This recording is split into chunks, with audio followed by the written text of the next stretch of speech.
just a short explanation here on the concept of price discrimination. Price discrimination, like any other type of discrimination, means a situation whereby you treat different people differently based on certain factors. So just the same as you could discriminate on the basis of race, here we're discriminating on the basis of price. So the first type of price discrimination we call first degree price discrimination. And this is where we charge different people different amounts of money for the exact same product or service. So we're discriminating among customers. It involves a situation where, as I've highlighted here, all consumer surplus is eliminated. In other words, the person providing the service, if he is to engage in first degree price discrimination, he is going to be able to extract from you the full amount that you were prepared to pay for that service rather than go without it. Services like this include solicitors, perhaps accountants, anywhere where there's any sort of leeway as regards the type of service that you've received. Price discrimination, for example, would be impossible with a laptop.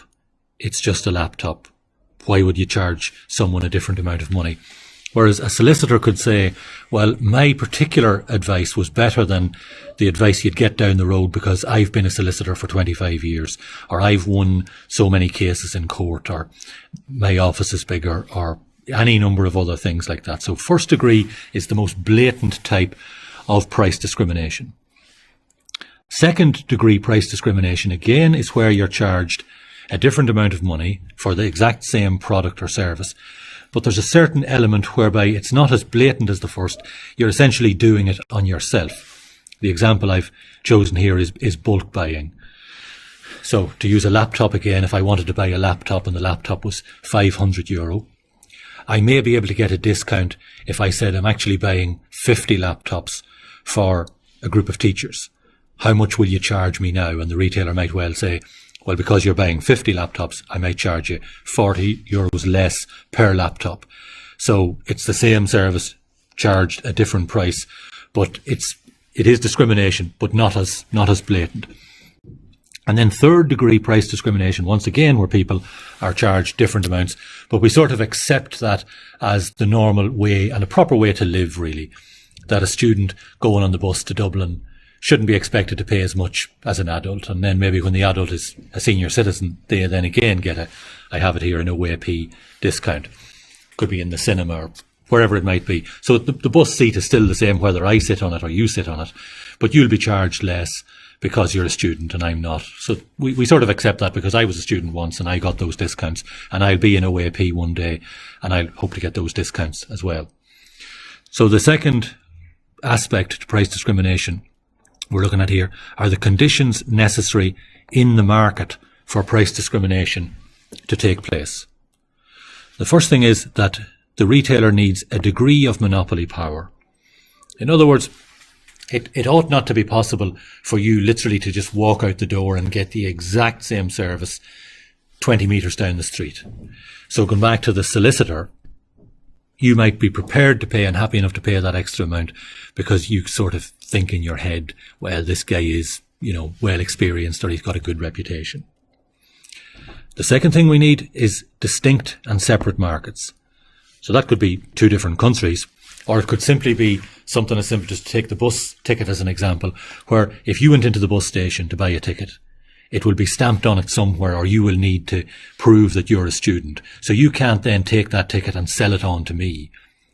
Or if you do, I can pay you all right, but I won't get on the bus because the bus driver will say, where's your student ID? And I won't have any. So there's a separation of the markets there between you and me, between a student and a teacher.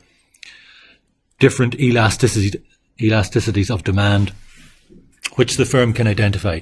So a well-heeled gentleman or lady going into a solicitor's office, they're asking, without realising it, they're asking to be charged more. The solicitor can see this woman, looks like she's got plenty of money, so I can certainly up my fee to €240 an hour instead of the usual 200, and I know that she will pay it. The conditions necessary among consumers for price discrimination to occur are ignorance, inertia, and your attitude. So ignorance could be, I didn't realise that that service was available for less money down the street. Inertia, I did realise, but I just don't care. I'm parking the car here. They have got free parking or whatever. This is the place I go to get my tax affairs sorted out, or any that solicitor service or whatever it might be, legal issues. And your attitude, the consumer's attitude, I could just, one of the reasons I go to this solicitor is because I want people to see me coming out of his office and knowing that he's the most expensive solicitor in the town. Therefore, I must be, an important person, or I couldn't afford to go to him. So, conditions necessary for the consumer are here. There are also separate conditions that must prevail in the market. And the first part here, as you can see, the types of discrimination.